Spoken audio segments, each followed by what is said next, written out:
Welcome to Musicians Peer Support, everybody. Today we're welcoming Jon Altham. Thank you so much, Jon, for being here for this last chapter of your wonderful book, The Artist's Blueprint.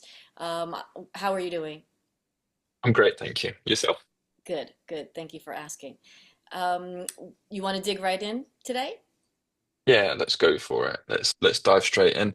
Um, as always, it follows a similar kind of path. We'll go through the chapter. There's a diagram within here as well. And as always, there's the workbook, which is found on the website, which you can download and dive into too, which will complement this. Aside from that, because it's the end, the final chapter, we'll go into a little bit of the epilogue at the end, which kind of wraps up the initial start of um, the book and where that came from, and then just a bit of the afterword. And I've got something else to share at the end. It's a bit of a surprise. So when we get to that, that will be hopefully quite exciting too. As always, if you've got any questions, feel free to pop them in the chat, and then we'll work through them at one. Without further ado, hopefully this is sharing on chapter 9. So last week we were on chapter 8 and we were talking about impact and legacy, and we were talking about meaning. So we've gone through everything from awareness to foundation, clarity, systems, to meaning. And now we're on about a continuity, stewardship, what that means in the infinite game. What do I mean by the infinite gain? It's really about how do we sustain peace and purpose over the long term? What does that actually mean for our careers? Um, and hopefully it should raise a couple of discussion points this session will be, which will be exciting. So now, the infinite game. Why long-term creative freedom requires an infinite mindset. There is no finish line. Every system you have built, every structure you have learned to design, and every truth you have accepted about this industry leads to one realization. There is no finish line. The creative journey is not a race. It is a rhythm. Some seasons are about building, others are about resting. Some are full of opportunity, and others test your endurance. But the work never truly ends. That is its beauty. The goal is not to arrive, it is to continue. You stop chasing the illusion of making it. You start living the reality of becoming it. One decision, one system, one creation at a time. Finite game is about winning. The infinite game is about staying in play. The finite game, success is measured by comparison. Who is higher on the charts? Who earns more? Who gets noticed first? In the infinite game, success is measured by continuity. How long your art, your team, and your piece can thrive together. An infinite mindset asks a different question. How can I keep creating sustainably? How can I make this system better for the next person? And how can I protect what gives me joy? The answers to those questions define legacy far more than any award ever could. Freedom is not a moment you reach. Daily practice. It is maintained through awareness, through structure, and through calm. You protect your freedom each time you say no to noise, each time you refine a system that saves you time, and each time you operate with patience when urgency would be easier. Freedom is not the absence of responsibility, it's the presence of clarity. The artist's blueprint was built on this truth. Clarity is power, and calm, leverage. The season of the artist. Every artist moves through seasons: creation, expansion, reflection, and renewal. Each requires a different pace, and each tests a different part of you. In creation, you listen. In expansion, you lead. In reflection, you refine. And in renewal, you rest. When you understand which season you're in, you stop forcing outcomes and start respecting time. Growth happens when you align your rhythm with reality. And patience is not waiting, it is trusting that every season has a purpose. And with that in mind, we move into stillness and motion. And stillness does not mean doing nothing. It means doing the right things deliberately. And in an industry built on speed, stillness becomes a competitive advantage. It allows you to respond with strategy rather than react with emotion. Stillness is what gives you perspective when others panic, strength when others rush, and peace when others compete. When you stay still while the world moves, you lead from presence, not pressure. Artist as the architect. You begin as a creator. Now you're an architect. You understand the systems behind the song, the value within your work, and the structures that protect your piece. You know how to design teams, negotiate from calm, and lead with clarity. You're not at the mercy of the industry anymore. You're building industries within it, ones that honor creativity, equity, and humanity. This is what it means to play the infinite game. It is possible to succeed outwardly and fail inwardly. Many do.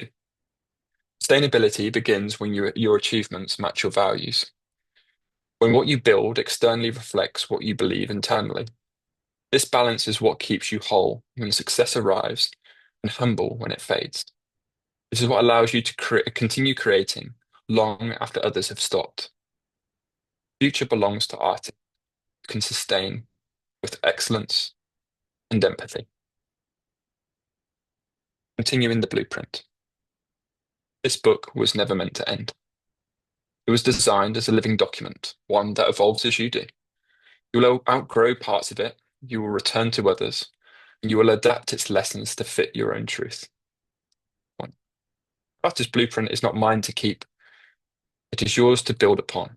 And every artist who takes these ideas and shapes them into something personal continues the work. Legacy in its purest form is shared understanding. You begin this journey seeking clarity. Now you know that clarity is not an outcome, it's a practice. You sought freedom, and now you know that freedom is built, not found. You wanted ownership, and now you understand that ownership is a form of stewardship, a duty to protect, nurture, and practice on what you've built. If these pages have given you direction, let them also give you permission. Permission to slow down, permission to design, and to live with calm conviction even when the world around you moves in noise. There is no finish line here, only the next composition, the next idea, and the next opportunity to build with integrity and grace. Keep playing the infinite game. And when you build something honest. The four principles of the blueprint mindset. Clarity over complexity. Progress over performance. Process over perfection. And alignment over ambition. The takeaway here is that calm is leverage. With that in mind, the epilogue, the quiet return. When the work is done, return to silence, not to escape the noise, but to remember why you began. In the quiet, there are no deadlines, no comparisons, no applause, only the reason you started creating in the first place. Space, the one between sound and stillness, is where everything begins again. Every structure you have built, every decision you've made, and every framework you've learned to apply, they all exist to protect. Because the world will always pull you outwards, but your art will always call you back in. The artist's blueprint was never about controlling creativity. It was about giving it somewhere safe to create. When you return to that place, you will find new ideas waiting for you. You will see how much you have grown and how much more there is to learn, and how much calmer it feels to build when you no longer fear losing what you love. You'll realize that the real masterpiece was never the work itself, it was the system you built to sustain it. The blueprint continues in you. Every artist who reads it, questions it, adapts it, and adds to it, extends the design. And that is how change happens, not through revelation or revolution, but through refinement. When you finish this book, and those who listen, take a breath. Then begin again, not from pressure, but from peace. To every artist who trusted me with their story, and thank you for the courage to create, fail, rebuild, and to believe again. Your resilience is the reason this book exists. And to my mentors and friends who showed me that leadership begins with listening, thank you for reminding me that clarity without compassion is empty. My family, whose patience and love kept me grounded through every chapter, thank you for teaching me what calm really means. And my colleagues and collaborators, who build with care and conviction. This work is as much yours as it is mine. Together we prove that structure and soul can coexist. And to every reader and to every listener, wherever you are in your journey, thank you for giving your time, your attention, and your trust. If you take one thing from these pages, let it be this. You do not need permission to build something extraordinary. You only need integrity, patience, and the willingness to keep showing up. Thank you for walking this path with me. Let's just keep building systems that honor creativity, protect peace, and give opportunities to those who have walked unheard, with calm and gratitude. I'll leave it there. Very lovely, and thank you so much. I'm giving you a round of applause on behalf of our community for getting first access to your book and for sharing. Thank you for sharing this with the world. Gretchen says, bravo. Um, yeah, I usually have some notes that I'm like just like, oh, that's great. Let me write that down and just kind of some key takeaways for me um, from what you said, and that is that there's no finish line. Mm, And I have a friend, Stephen Strafford, who is a playwright and overall talented person. Um, and he says that we we should constantly revisit what our measure of success is. You know, I'm paraphrasing, but that reminds me of that there is no finish line, and that it's a rhythm, not a race. And I love that, and that there's beauty in the fact that the work never ends.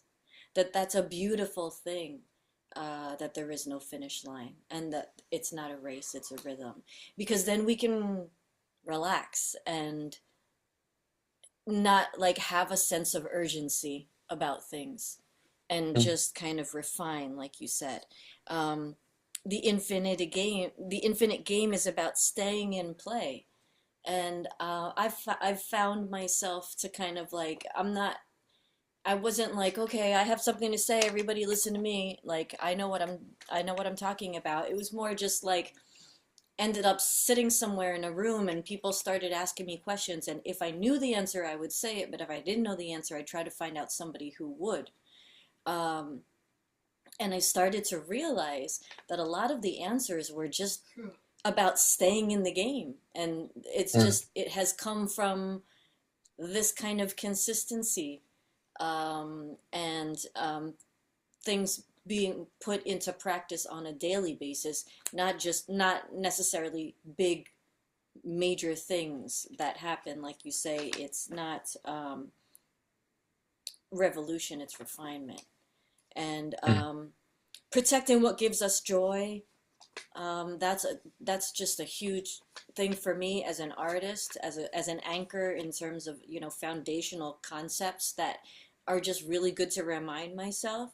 And that freedom is a daily practice, and that means that there's a presence of clarity, and that clarity is power, and that there's a presence of calm, and that calm is leverage, and that daily practice of that cumulatively equals freedom.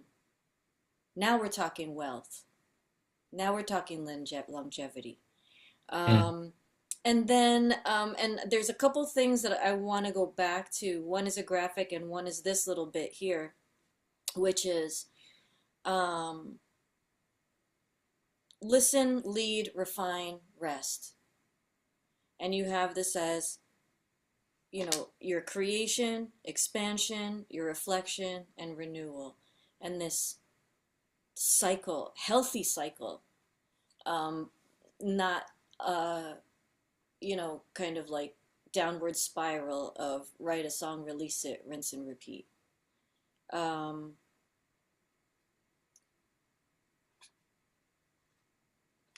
well, yeah, that one's, my handwriting's pretty messy.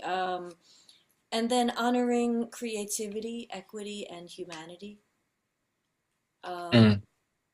that there's discussions now, and you have follow-up books to come, and you have a lot of information. We have a lot to discuss moving forward. But one of the big discussions now is AI, um, and all of these concepts can really be applied to how one's own perspective of these things are coming about, and how we have a hand in what happens. Um, but I just, think of that, honoring creativity, equity, and humanity. And the fact that this book that you wrote evolves as we do. Um, I see that and I hear that because I think things are going to speak to us at different times. And that's why I really love that you have this for free on YouTube for us to reference in the future. If I can get over my parts and just skip over me talking. But just to remind myself of some of these things, depending on where I'm at with my business and my art moving forward. Ownership as a form of stewardship. That was a really good one for me because when you're talking about music, it's one thing because, we're professional musicians. So it's like, okay, well, now you're talking about music as assets. It's more like it's really a business because we're professional musicians. We've made money with our music our entire lives. So it's not like this is a hobby and we're kind of attempting to make money with it. Like this has been a thing. So when we own it, we're stewarding our own business, we're stewarding our own art. There's a lot of stewardship that comes with ownership, not just with our art, but maybe with our business and all of those things. Yeah. Um, and that art consistently calls us back inward. Mm. Um, and giving ourselves a safe place, somewhere safe to create, and allowing that for ourselves. And the last note that I have here that I really loved, which I really resonate with, which is to all the artists out there, that their resilience, because I'm an artist too, but that artists' resilience is why this book exists. And artists' resilience is also why musicians' peer support exists, because we'd be doing that anyway, but the other artists that we've come to know, and artists that come to us, them showing resilience inspires us to do what we do at MPS and support them. So I totally I can relate to that the artist's resilience is why that book exists. And then finally, your thoughts and words of gratitude at the end there are so kind and really, really thoughtful.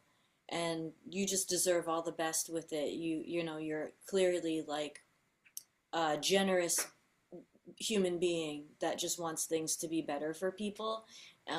That's the biggest overall takeaway for me. And yeah, from the bottom of my heart, I'm really grateful because it is a blueprint. It's a little bit of a map.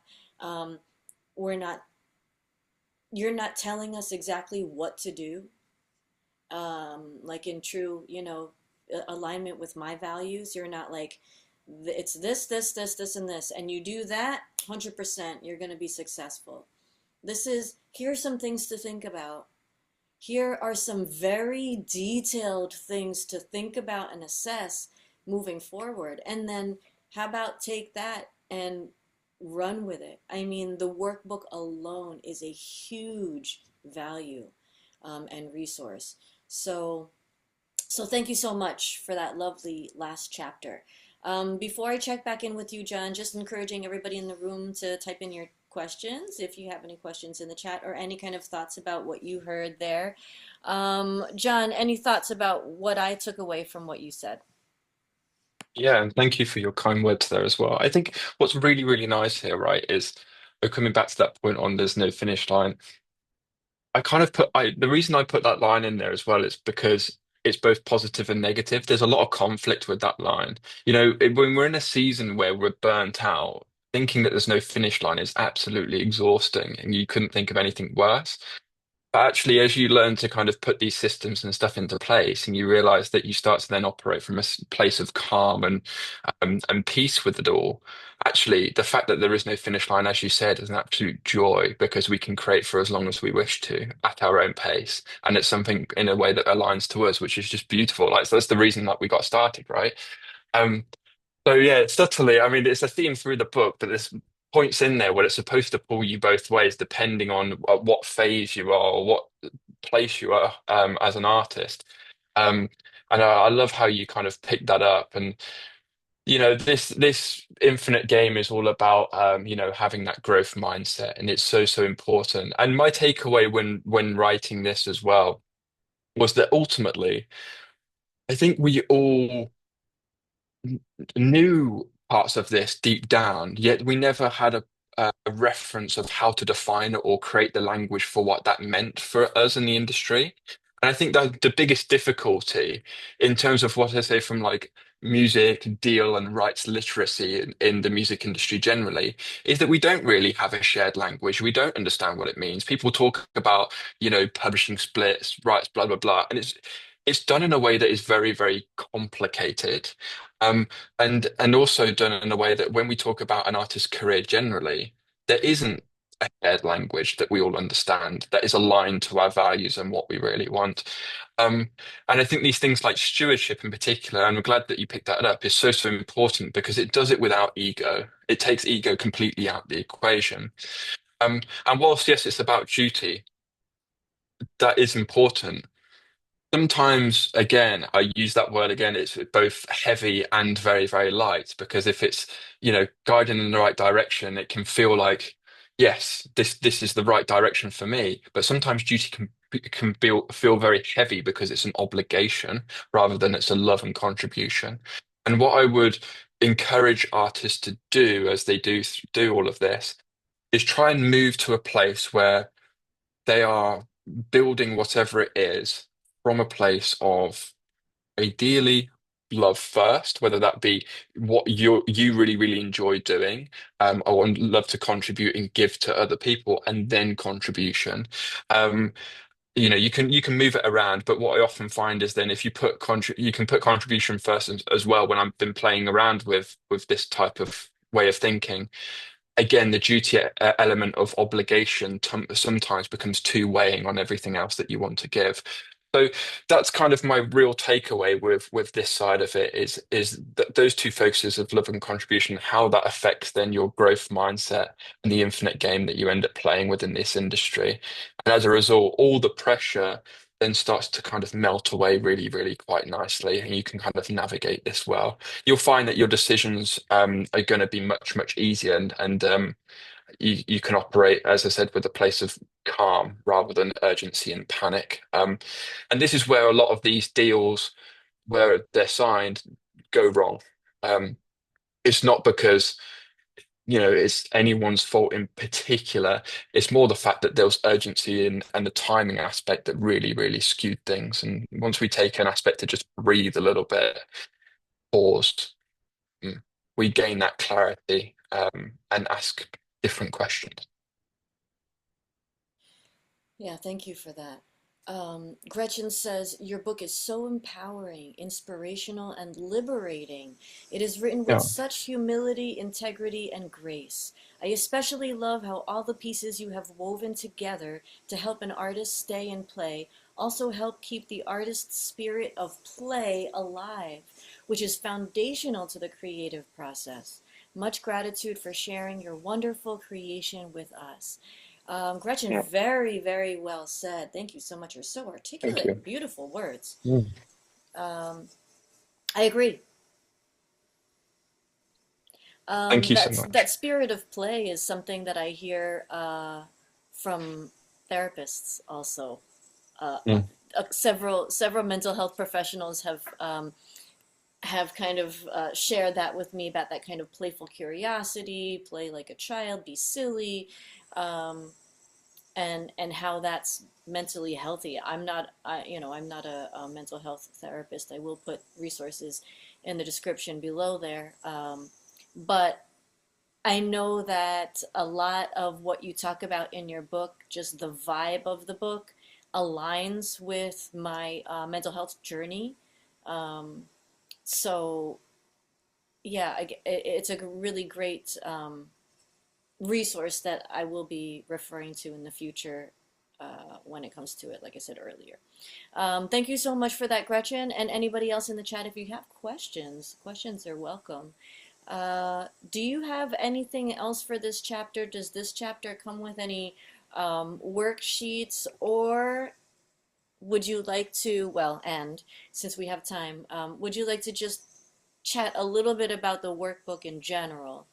Um, because maybe we can start to brainstorm some ideas for the future, uh, when the time comes. Maybe the next series that we do is workbook style. Before we move on to a new work of yours, I would love to dig in a little bit more from an artist's perspective and work through this book, especially the workbook part, and maybe provide support on a small group, in a small group level, accountability style. Um, Wonderful. Okay, and Deb looks like is ordering a book downloading your book. Okay. So anything you'd like to say about the workbook or anything else? I'd say just before we dive into the workbook and before Deb, you press send on all of that, I'll just say one last thing if that's okay. Um, this is a letter I kind of wrote afterwards, but more in terms of where this book is going, what it means in terms of next steps, and then the continuation of future projects. Um, so as I kind of mentioned, this book was never meant to be finished in the usual sense. It was really written to slow things down, to give a language to parts of the creative life that are often rushed or left implicit. Ownership, structure, boundaries, and responsibility. The reads that followed were an extension of that intention, and not performances, not promotions, just a shared attention over time with people who care about doing this work well. Whilst that chapter now closes, not because the work is complete, because it's in its next form, it needs to be quieter and wider. From here, the artist blueprint moves forward as open access. And open access simply means this: the material is available to anyone who needs it, without gates, paywalls, or obligation. This material is no longer something that you need to attend or have to pay for. It is something you return to, use, and carry into your own decisions. What matters most is not what we read together, it's what continues quietly. The agreements you understand before you sign, the pace you choose when speed is available but clarity is not, the care you take when you are building, even when no one is watching. This work has helped you feel more grounded in your choices, more steady in your direction, or more confident in protecting what matters to you, and it has done its job. For now, that chapter closes, not as an ending, but as a pause, place to stand, reflect, and continue with more intention than before. And thank you for the care that you brought to it and for sharing this space with me. And again, with gratitude. So moving forward, as mentioned, it will be completely open access, everyone, on the website. And it'll be the same with all the continuing series and books as well. I've already I've got two that continue on with this volume, and then there'll be multiple volumes after this. What it will effectively do, and my aim of this is to take an uh, take an artist through their entire career, right from the foundations in terms of understanding the principles and values of who they are and their art, all the way to then the follower one of these are deep dives into how does this business really work? So sneak peek, one of them's called the artist balance sheet. One of them is called the artist operating system. And we're going to dive into the details of what that means. Actually, how do you actually functionally build this out? Yes, it's still got some of the tonality of what we discussed in the first book, but it's also operational too, as that guide to guide you through that next stage of your career. And as we go through the volumes, it takes you to then, as an established artist, those that are then touring, and we're looking at then other systems such as technology and the likes too, to finally then legacy when we're looking at larger structures and larger entities and how we move IP across them and multi-jurisdictional kind of with companies too. So big piece of work. But that is the aim of the Artist Blueprint. It will be a open resource for everyone to take them through their entire career with workbooks and with frameworks throughout the whole thing. So Wow. Well, thank you that's so what the much. Artist Blueprint actually is. There you go. Wow. So yeah, that's a beautiful revelation for us, John, and thank you so much for doing that. Yeah, in the chat it says open access equals free. I mean, sometimes it's hard to understand, like open access, does that mean like we don't have to pay for it? Um, yeah, that's exactly what that means. Um, so thank you so much for that. Is there a worksheet for this chapter, John? Yes. Oh, there Yeah. is. Okay. I was wondering. Just as a caveat, if people do end up contributing, thank you. If anything ends up getting sent through to it, it is much appreciated. It'll all go into just building this further. That's Yeah. all. But you don't have to. Point. Okay, wicked.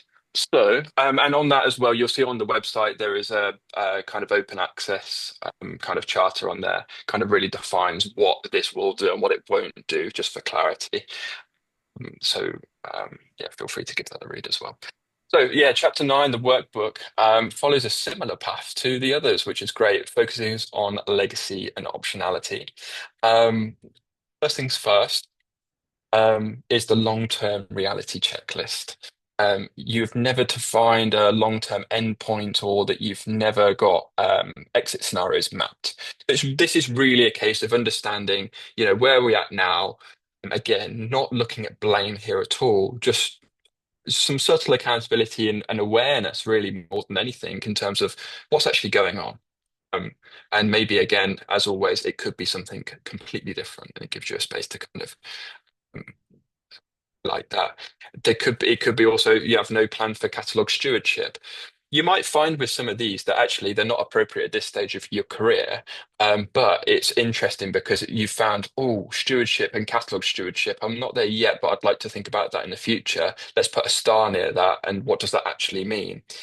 And you'll find that as your brain becomes more clear and you've got that clarity and there isn't all that noise and industry noise that's going on around it, and it's just much more quieter generally, your brain will have the time to just let that work in the background, and it will all start linking together quite nicely anyway. We talk about the subconscious and all of this, right? Without getting into the detail of it, it kind of assists with that as you get more clarity. So it's those like subtle hints of like slowly kind of like connecting those dots when the opportunity arises in the right place.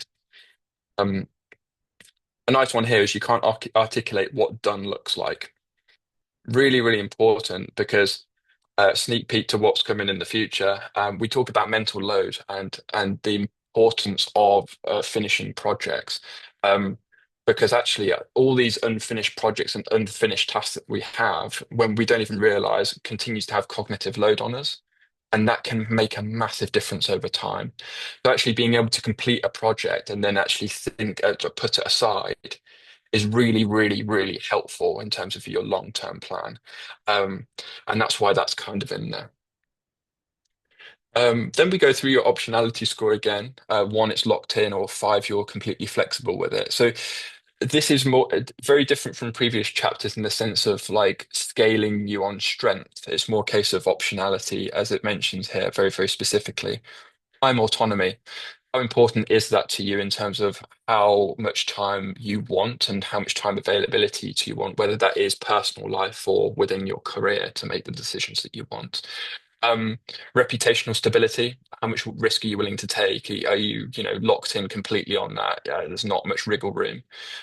Or are you flexible? And that can be really, really dependent on where you want to go. So that could be, for example, not really that first. It will be A five, completely flexible. Four, maybe there's some strictness around I don't want to be affiliated with these types of brands. Cool. That's important when we're talking about sync licensing and approval rights. Um, and as you get more locked in and stricter with that, that can be as a result of, okay, this is going to have significant reputational damage now because I'm not just an artist, but I'm also doing all these other things, and I've got to think about a larger picture in terms of reputational stability. Something to consider. Catalog liquidity, super, super important. And then income independence. Are you flexible? At the moment, is it a case of like you've got your main income source? This is something that you're building and it's bubbling and compounding over time. That's the phase that we're at. Fantastic. Or is it in the sense that we're now at the point where we're at a three? It's well balanced. We've made that transition, and now we're going to lock in. How do I get there? What does one actually mean in terms of income independence? Do I need a safety net? What does that safety net mean financially? Is it 3 months of savings? Is it 6 months of outgoing savings? What does that look like? And it depends on where you feel comfortable in that scale. Again, it's just aligned to you and your own risk tolerance, really. Um, and then finally, the same goes with rights clarity here too, in terms of how clear do you want to be on language, um, but also your understanding of what rights actually mean and the understanding of like the legalities from a contractual perspective. I actually found it really, really helpful. In my early years, I cost a fortune, mind, but working with a lawyer on a regular basis, that's where I learned a lot of this. Where I'd stress test case studies with them, and I'd pay them for their time, and be like, okay, let's go through all these scenarios. What would you do in this situation? Based on my business, this is where I'm thinking, how would this align? Really help with the rights clarity to try and get that more towards a one rather than being flexible with it to begin with. And that allowed me to have more confidence in the room when I'm discussing these deals later down the line. And I made a ton of mistakes. And part of kind of moving on these scales is a case of being around those that understand it more than you, and that's really, really important. I think the best leaders, honestly, and you are a leader of your own career, like we said before, from a stewardship perspective too. The best leaders bring in people who are better than them, and that's really, really important. Don't expect to be the best at everything. That's totally okay. And bring in people who are just absolutely exceptional at other areas, so that you can be really exceptional in the part that you love, and you can really, really add value to. And we talked about the cut method before, right? It's better to really have a glass that's full, and that's where your focus is, rather than it being split between all of them. And ultimately, the thing that really pushes the dial, you're not able to contribute that much to at all. Um, Really, really kind of important aspect of um, delegation. And then your end game assumptions. What is your end game? What would you like to do? Is it legacy? Is it impact? But let's try and define what that end mission is. Is it that it could be something bigger than the art too, or maybe that's combined into it? Um, yeah, I want to be an independent artist, and on top of that, um, I'd like to increase deal literacy and understanding to 10,000 artists around the world, or whatever that may be, right? Try and define it. It's really, really interesting what happens at that point. And it becomes very, very impact-led and mission-led as a result of that. Super interesting. It could be completely different. Again, it depends on where you are in your stage of your career. Exit path check. So yeah, tick all the exit paths that you've considered. Sale of catalog, partial catalog sale, licensing only model, management handover. Effectively, they kind of oversee the day-to-day management of your portfolio. Obviously, you're making the key decisions, mind, but yeah, basically they do the operations. A passive income phase. Whether it then eventually molds into a foundation and a trust stewardship position. Really, really beautiful when you get into trusts and foundations. It's a complex area, sure, but the the reward that you get from it, like internally, is really, really special. Really, really nice phase of moving business into there. Then a brand wind down. What does that look like? And then ongoing control, but with reduced output. So, or maybe no exit plan at all. So just again prompting these things as we walk through. The risk map. What is the most likely exit scenario today? What's the biggest risk in that scenario? Hmm, Let's use an example, shall we? So, let's say transition into a non-creative role, right? What's the biggest risk in that scenario? Well, is it that we end up de-skilling from a creative perspective, and then if we want to return to it, that's then a problem for us in the future? It could be a big risk. Could also it be the risk that actually it's the first time we've done a non-creative role. Is that a risk to us? Do we feel nervous about that? Okay, cool. Well, what would break if it happened now? Well, maybe not a lot because you've probably already got all the systems and stuff in place. So really, in marginal terms, it won't be a major difference. But it helps you kind of think about, okay, what would I do in that scenario? What could break? And then if it was to break, how would I stop that from happening? It's again that process thinking. It takes the emotion out of it. And it thinks if this was a process going from I'm starting here, this is my end goal, and what are the points in between that? Um, if it went wrong, how would it go wrong and how would then I fix it? And just think of it as a process and it makes it a little bit easier. Legacy asset check. I think what tick what you want to persist beyond your active career. What is it? Is it IP control? Is it education and cultural impact? Business systems, relationships, governance structures, family or beneficiary outcomes? Very, very important, that last one, specifically because as we know, IP in this industry, it lasts for ages, way past the artist's lifetime. So as a result, if you've got a significant portfolio and you're passing that down, family and beneficiary outcomes are huge. We talk about estate planning at that point, which is why the later series is really, really focused on beneficiary outcomes and estates. It's really, really important for portfolio structuring the latter years. Um, and then the alignment between your current actions and the long-term intent. Um, how well aligned are you in terms of your risk exposure, income strategy, documentation, succession planning, and stuff? Really interesting, right? Because we've gone from, you know, who are we? What are our values? What are our principles? To succession planning. And I tried to like put this all into one book, but without it being overwhelming, which is why it isn't a do this X, Y, Z. But it's more of that prompting exercise of being like, okay, this is interesting. I want to explore that now. What does that look like? And then when you come back to it, it really glues together quite nicely. It does it in a phased approach, which hopefully helps. Then optionality leaks tick the actions that reduce future freedom. So yeah, long-term exclusivity. It's classic. That happens quite a lot. Poor documentation. Be surprised actually how much that is a problem. It's the biggest bottleneck in systems and companies, to be honest with you. Often we find that we make a mistake, which is fine, or we know there's an error. It's brought up the first time, we hear it. It's brought up a second time, we hear it again, but then nothing gets done about it. We hear it a third time, we acknowledge it. It's already deep rooted in the system or the process.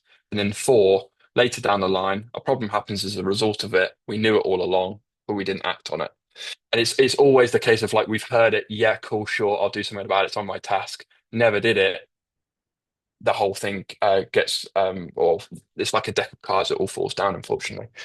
And documentation is a really, really important part of that. Burnout exposure to, and then short-term cash decisions as well in terms of optionality leaks. Sometimes it's not to say this is a bad thing, by the way, to take short-term cash for deals. As I think it was Susie who said in some of the prior um, sessions we had when we were talking about the kind of diagram that goes from work for hire all the way up to full ownership, right? We had about the JV option in there and licensing models.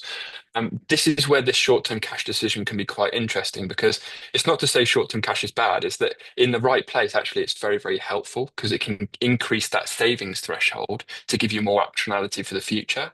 But it might be on a project that, well, actually, I can afford to say I don't need full ownership of this. I'm willing to trade a little bit of cash now. I'll use a scenario.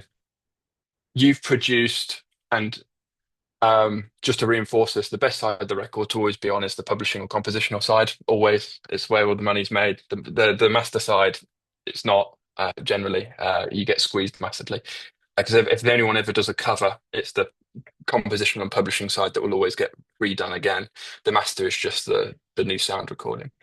But where I'm going with this is, say for example, you've created a composition going to be you do a deal with a major label. They're going to do their own spin-off of it and release it off with a major artist. Great.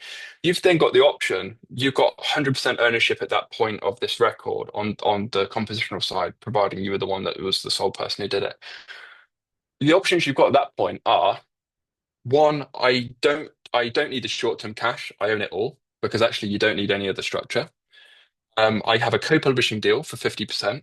Well, they normally take half of the pie. Cool, but that will come with a really, really nice advance because I need the short-term cash. Or I do another option where I go for like an admin deal, probably giving what 10-20% away, again for an advance but a shorter rate. And again, it gives you that optionality in terms of, yeah, short-term cash is okay. But for something like, these types of deals where you don't really need them, but you're using them for that cash leverage, make sure that you put a short term on it. It caps it. It's not for perpetuity. It's 3 or 5 years. It tends to do the trick. And it kind of sets you up really, really nicely. The fourth sneaky option in there that no one really talks about is that there are options out there where you don't have to go through a co-publisher or a publisher, and you can actually finance it independently, because you can prove the revenue for the future. And that's where it gets really, really interesting. So the point is, yeah, short-term cash decisions and optionality leaks, sometimes they're okay to do. It's doing them with tight guardrails is the point there. Um, and then the 30-day legacy move, the priority, the reason, and the evidence. And then you've got your map. So by the end of it, as you go through all the chapters, what you should hopefully have is a map for each of the chapters that you can kind of print out and then you can keep. And they're almost like little binders for each chapter to know where you're at, and what your focus is for that period of time. Welcome any questions. Yeah, thank you so much.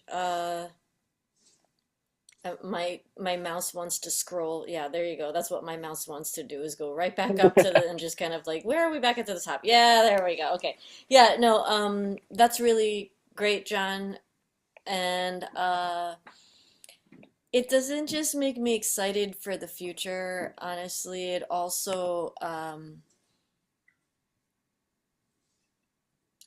uh, gives me a little bit of peace of mind in terms of what I've already been doing because I tend to be self-critical about what I've been doing in my own business. I'm in my late 40s now, and thinking about moving forward, how the last 20 years have been.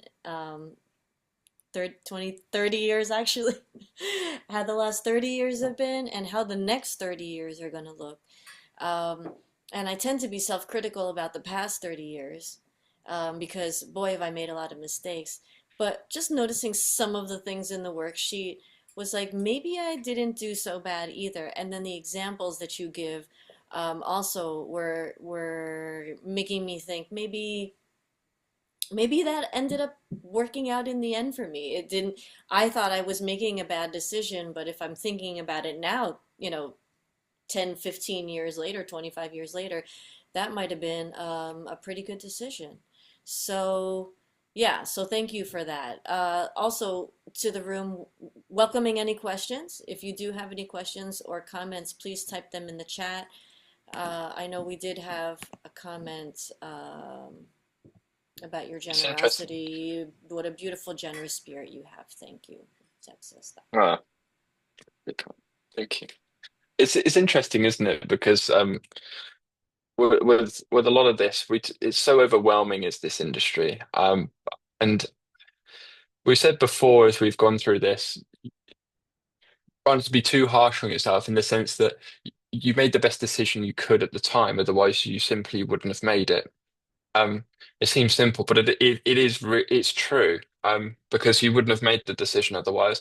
And what I hope that kind of comes from this as well is it gives more of a language, it gives more optionality and more choices and options, so that those decisions can be made in your best interests and the way that you want moving forward. And you can have the confidence to say, I made that decision because it's the best that I knew at the time. And Right. this will evolve. Right. And that there's no one solid right answer all the time for everything.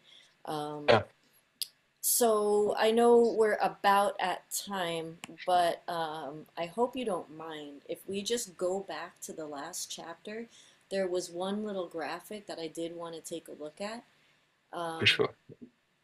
The just because, principles. yes, and maybe we could just take a quick look at that. You can give us a little bit of a rundown.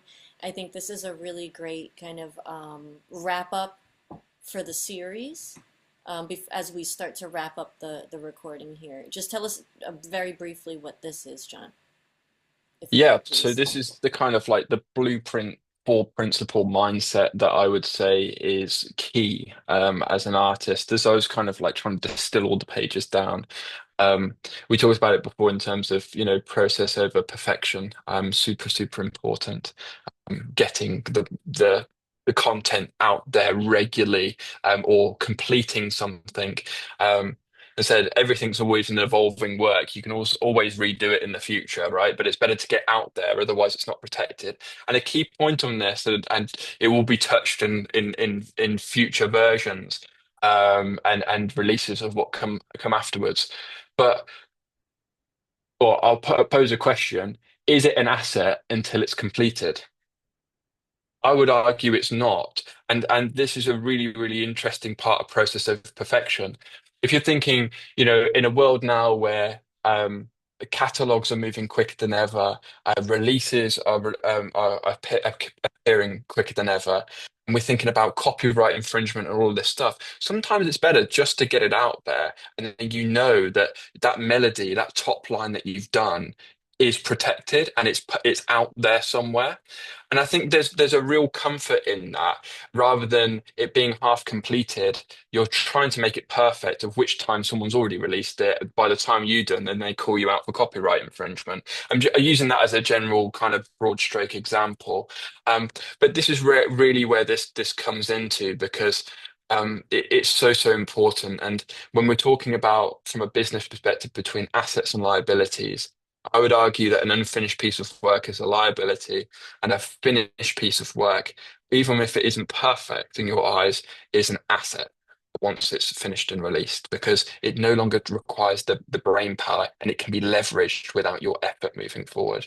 The true meaning of an asset. It accrues or interest externally, including money, without you necessarily having to do something extra on top of it. Um, Maybe, the deal negotiations and what have you, but it's a lot better. Alignment over ambition. Ambition's great. It kind of puts you in a mindset and a goal of where you need to go.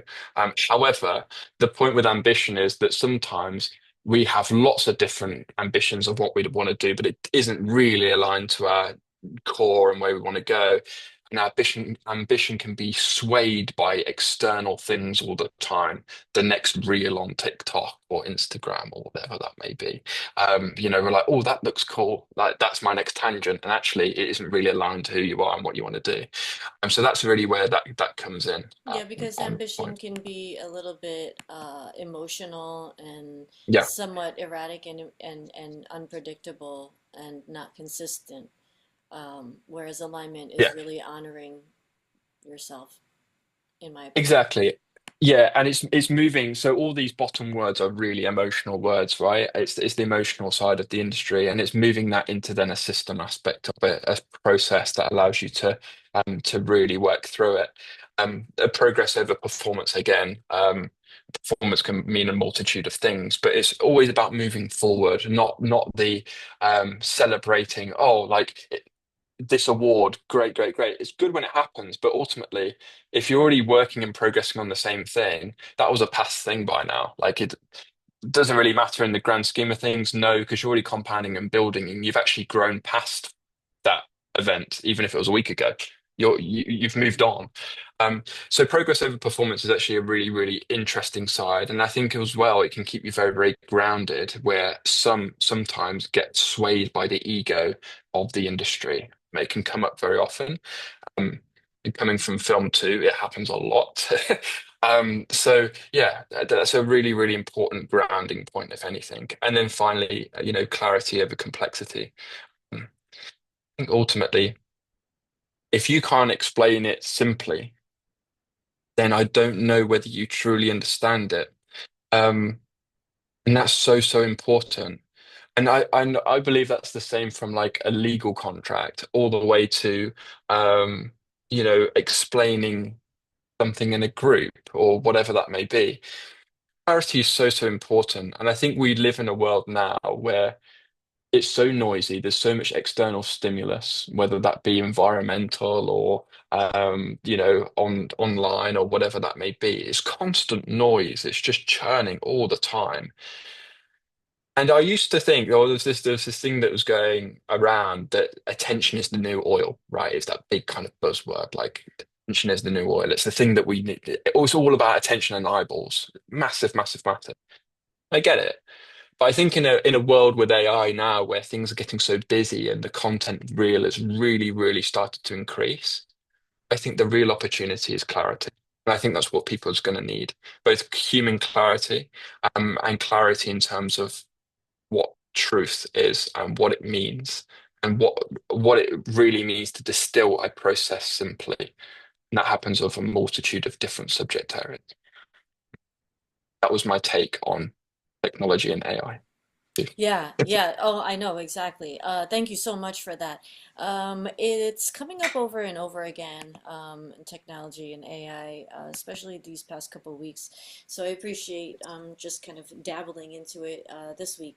And thank you so much for sharing that graphic. I really appreciate it. Jon, this series has really been empowering, and we've gotten really great feedback from people. So I just want to thank you on behalf of our community. It's something that, like I said, we can refer to moving forward, especially the bits about, the later years. I see myself, 10, 20 years from now going back and being like, or not even, I mean, to revisit on a regular basis. That being said, I do want to kind of tease and just kind of talk a little bit maybe about doing a workbook series, small group thing where we all get together and go through line by line and not share with each other what our answers are, but maybe just, kind of go through some of these things. But also, like you said, you have more books to come, and there's just, we do a lot at Musicians Peer Support, so there's a lot of exchanging of information, sharing of information, follow-ups to this. So anybody who's watching, as this is the end of the YouTube series for now, but that doesn't mean that it's the end of the conversation. So on behalf of our community, I'm giving you a huge round of applause, Jon Altham. Thank you so much for the artist's blueprint, for creating this for everybody. Anything you'd like to say? Any kind of last thoughts, last words before we start wrapping up here? Yes, thank you. Thank you for the space that you held and the time as we went through this. It's been really, really helpful for me. Getting the feedback, the questions. It helps me improve. It helps, me refine models even further. As I said, this is an evolving piece of work, and it's really, really nice to be able to test these frameworks and stress test them even more with even different case studies and scenarios. Um, I mean, they've been heavily stress tested so far, but it's so, so nice to have others come in and ask their questions, specific cases of what's happened in the past, and say, look, how does this really apply to this stage of my career?